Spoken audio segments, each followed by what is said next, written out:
Hello engineers, Radhe Radhe. आप सभी कैसे हैं? मैं आशा करता हूँ आप सभी अच्छे होंगे और स्वस्थ होंगे। आज के इस वीडियो में मैं बात करने वाला हूँ पीएलसी के आउटपुट क्या होते हैं। पीएलसी के जो आउटपुट होते हैं उन उसके विषय में बात करेंगे। ठीक। Let's start this video.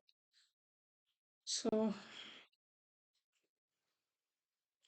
जैसा कि आप देख रहे हैं पीएलसी का इनपुट क्या होता है उसके विषय में, और सेंट्रल प्रोसेसिंग यूनिट आउटपुट के विषय में आप लोग को मालूम ही होगा। बट पीएलसी का इनपुट क्या होता है? जो एनओ एनसी कॉइल लगाते हैं उसे इनपुट बोलते हैं, जो आउटपुट लगाते हैं उसे आउटपुट कॉइल बोलते हैं, जैसा कि मैंने आपको पिछले वीडियो में एनओ एनसी बताया था।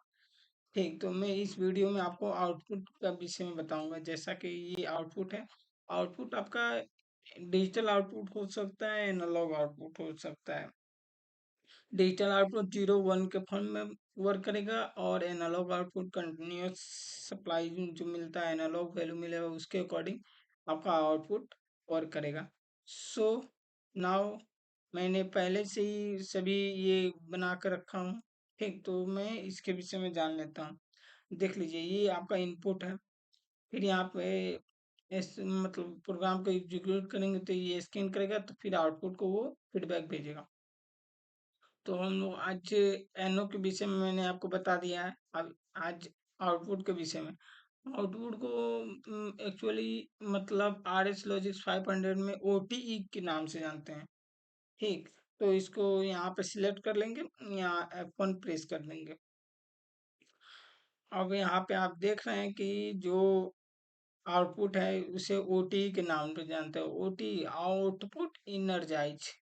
ठीक, जैसा कि और मान लीजिए सीमेंस में आउटपुट कॉइल होता है, किसी में कॉइल बोलते हैं, किसी में आउटपुट इनर्जाइज बोलते हैं। ठीक, किसी में अलग अलग मतलब पीएलसी में अलग अलग होता है। जैसा कि यहाँ पे आउटपुट सेपरेटर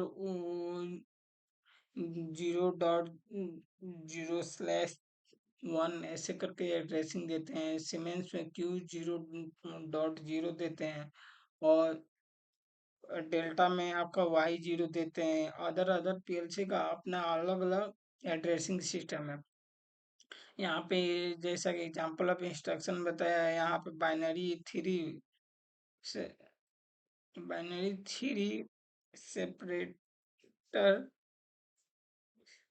14 दिया गया है। यानी ये बाइनरी बिट से internal bit memory bit use किया गया है यहाँ पे आउटपुट को एड्रेसिंग देने के लिए।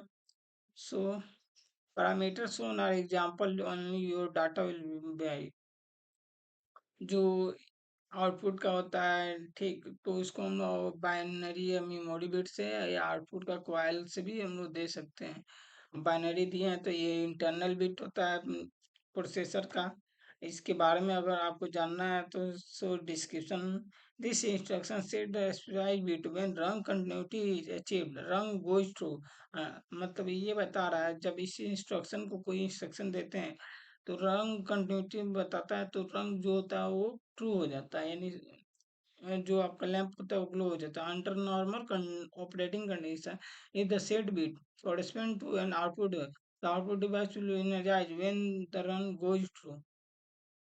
मान लीजिए इनपुट में आपने कोई प्रेस किया है। ठीक, आप उसको एक बार प्रेस करके आप छोड़ दिए, तो आप आउटपुट में सेट कॉइल लिए हैं तो वो आपका कंटिन्यूटी ऑन रहेगा, कंटिन्यू ऑन रहेगा।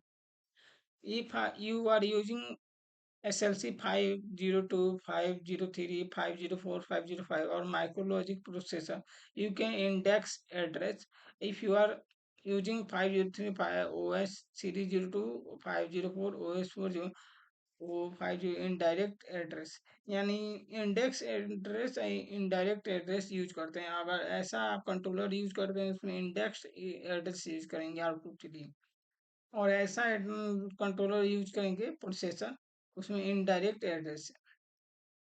अब इंडेक्स एड्रेस के विषय में जानना है तो आप इसमें पढ़ सकते हैं इंडेक्स एड्रेस के लिए क्या क्या करना पड़ता है। ठीक, और इनडायरेक्ट एड्रेस के विषय में जानना है तो इनडायरेक्ट एड्रेस कौन कौन सा प्रोसेसर में यूज होते हैं उसके विषय में आप देख सकते हैं। Warning: use an output address at more than one place in your logic program. Always be fully aware. Load represent by the, यानी कहने का मतलब जो आउटपुट है उसे हम लोग एक ही बार अपने लॉजिक में यूज करते हैं, आउटपुट को अनेकों बार यूज नहीं करते हैं। ठीक, मान लीजिए कि आपको आउटपुट से ये किसी चीज को रन कराना है तो उसे एक ही बार यूज करेंगे, आउटपुट को एक ही बार यूज न करेंगे। Addressing help in a output address such as output separator 4/03, O indicates image table, output का image table बताता है। 4 represent slot 4 decimal, 4 क्या होता है, slot number को बताता है। 3 represent bit 3, 3 represent bit 3 को बताता है। Note: slot 0 is reserved by for the processor, slot 0 जो होता है प्रोसेसर के लिए रहता है। और बाकी मैंने आप सबको आउटपुट के विषय में बता दिया। आउटपुट को डिजिटल आउटपुट भी हो सकते हैं, एनालॉग आउटपुट हो सकते हैं। अब चलिए मैं आपको डिजिटल आउटपुट के विषय में बता देता हूँ। ठीक, तो मैं इसे कैंसिल करता हूँ। मान लीजिए कि आपको इनपुट है, ये आउटपुट है। ठीक, मैंने पुराना ही रखा हो, तो ये खोल के रखा हूँ। तो इस पे हम राइट क्लिक करेंगे इस पे और फोर्स ऑन करेंगे तो ये आपका आउटपुट देख रहे हैं यहाँ ग्लो हो चुका है। अगर इसे फोर्स ऑफ करें तो फोर्स हट जाएगा। ठीक, अब फोर्स ये देखिए कट गया। अब फिर यहाँ से रिमूव फोर्स हटा देंगे तो ये आपका कैंसल हो जाएगा। तो आपका ये देखिए आउटपुट, ये तो आपका डिजिटल आउटपुट है, ये डिजिटल इनपुट है और ये डिजिटल आउटपुट है। सो मैंने आपको बता दिया कि कैसे क्या करते हैं। रिमूव फोर्स कर दिए तो आपका फोर्स रिमूव हो गया। So, engineers, I hope you understand this video.